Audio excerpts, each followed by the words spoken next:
Bismillahirrahmanirrahim. Assalamualaikum warahmatullahi wabarakatuh. Alhamdulillahi rabbil alamin. Wa bihi nasta'in wa ala umuri dunya waddin. Wassalatu wassalamu ala asyrafil anbiya'i wal mursalin Sayyidina wa maulana Muhammadin wa ala alihi wa sahbihi ajma'in. Amma ba'du. Rabbi shrah li sadri wa yassir li amri wahlul 'uqdatam min lisani yafqahu qawli. Pemirsa IBM TV rahimakumullah, alhamdulillah bini'matihi tatimmus shalihat. Segala puji bagi Allah yang mana dengan nikmatnya kebaikan-kebaikan menjadi sempurna.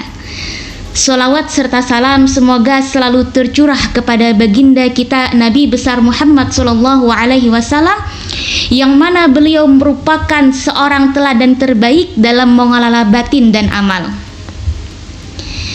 Sahabat online yang berbahagia, bulan Ramadan selalu datang dengan membawa semangat baru untuk beribadah, semangat baru untuk kita menjadi lebih baik. Bulan Ramadan merupakan bulan yang penuh kemuliaan dan penuh keberkahan.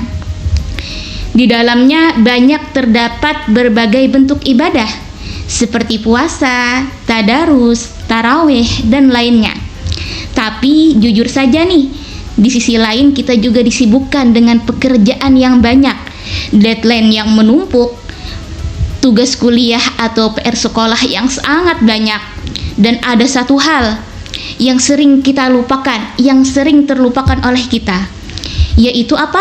Kesehatan hati dan ketenangan batin. Kesibukan Ramadan yang tidak dikelola dengan baik dapat berdampak pada kesehatan mental kita, seperti kelelahan emosional, mudah marah, stres, dan hilangnya kekhusyuan dalam beribadah. Lalu bagaimana sih agar ibadah tetap jalan, hati tetap tenang, dan mental tetap terjaga?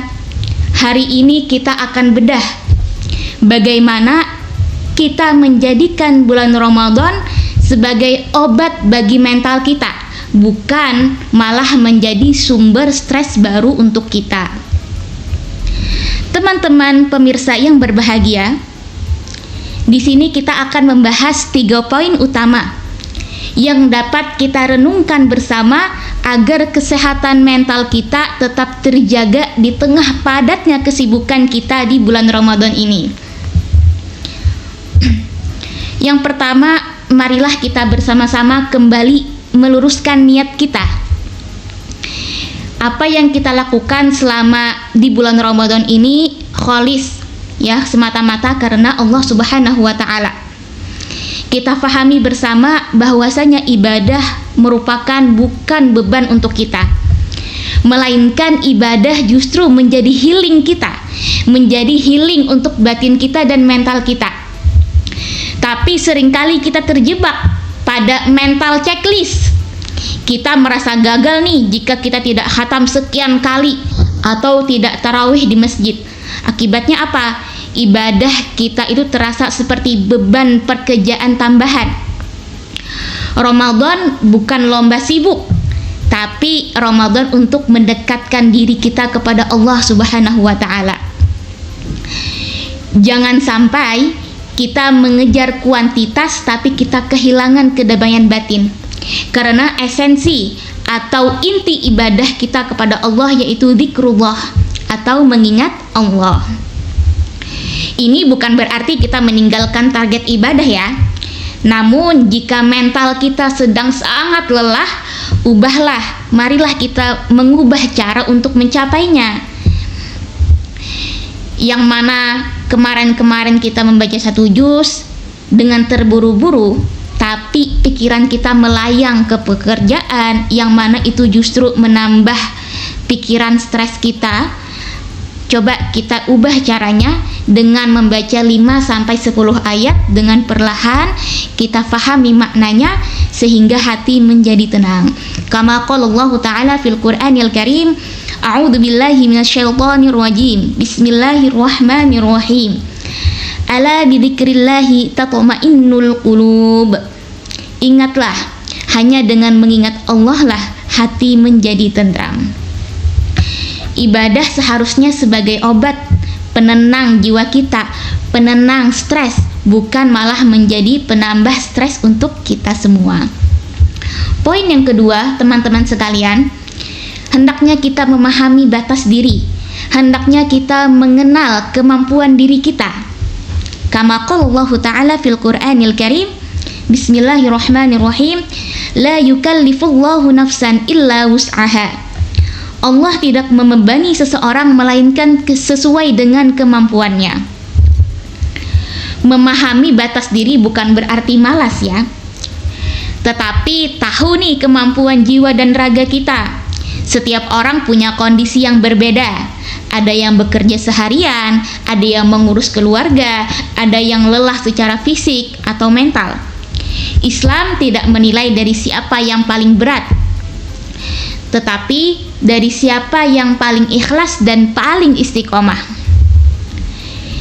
Ibadah yang dipaksakan hingga membuat hati gelisah dan emosi tidak stabil justru bisa merusak tujuan puasa itu tersendiri, bisa merusak ibadah itu tersendiri.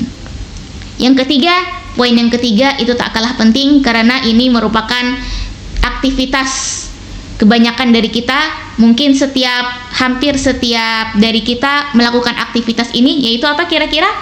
Ya, yaitu scrolling. Teman-teman, marilah kita di bulan Ramadan ini kita melakukan puasa gadget, atau kita kurangi scrolling kita di gadget dan kebisingan dunia. Kesehatan mental di era digital sangat dipengaruhi oleh apa yang kita konsumsi di layar. Seringkali rasa cemas muncul karena kita melihat orang lain tampak soleh di media sosial. Ramadan adalah momen terbaik untuk digital detox. Mari kita gunakan waktu luang untuk istirahat yang berkualitas, bukan untuk scrolling IG, YouTube, bahkan TikTok ya. Karena tidurnya orang berpuasa pun bisa dinilai beribadah jika niatnya untuk menjaga stamina agar bisa beribadah lagi. Hadis Nabi SAW, qala Rasulullah SAW, min husnil islamil mar'i tarkuhu ma la ya'nihi. Di antara tanda baiknya Islam seseorang yaitu adalah meninggalkan hal-hal yang tidak bermanfaat baginya. Pemirsa YBIM TV yang berbahagia, di zaman sekarang kebisingan dunia bukan hanya suara, tapi juga notifikasi tanpa henti, berita yang memicu emosi, bahkan perbandingan hidup di media sosial. Puasa gadget bukan berarti kita anti teknologi, tetapi kita mengendalikan akses terhadap hal-hal yang menguras mental kita. Ramadan adalah waktu terbaik untuk kita mengurangi scroll yang tidak perlu, membatasi konten yang memancing emosi. Mari kita memberi luang sunyi agar hati kita mendengar zikir dan doa. Kadang yang membuat mental kita lelah itu bukan pekerjaan, tapi terlalu banyak informasi yang masuk ke hati kita. Teman-teman sekalian, menjaga kesehatan mental di bulan Ramadan bukanlah bentuk kelemahan kita. Justru menjaga kewarasan atau menjaga mental kita di tengah Ramadan adalah bentuk syukur kita kepada Allah atas nikmat akal dan fisik yang Allah berikan kepada kita semua. Dengan mental yang sehat, kita bisa beribadah dengan lebih khusyuk dan ikhlas kepada Allah Subhanahu wa Ta'ala. Jangan sampai Ramadan berakhir dengan badan yang letih, hati yang perih karena terlalu kita memaksakan diri. Marilah kita jadikan Ramadan ini sebagai ajang penyembuhan jiwa untuk kita. Tempat di mana kita curhat kepada Allah dan tempat di mana kita menemukan kedamaian kembali yang telah hilang di tengah sibuknya dunia ini. Semoga apa yang kita bahas kali ini bermanfaat untuk kita semua. Semoga Allah mudahkan kita dalam melaksanakan ibadah puasa di bulan Ramadan ini. Hatta huna, syukran ila ghayah wa hamdan bila nihayah. Wabillahi taufiq wal hidayah. Assalamualaikum warahmatullahi wabarakatuh.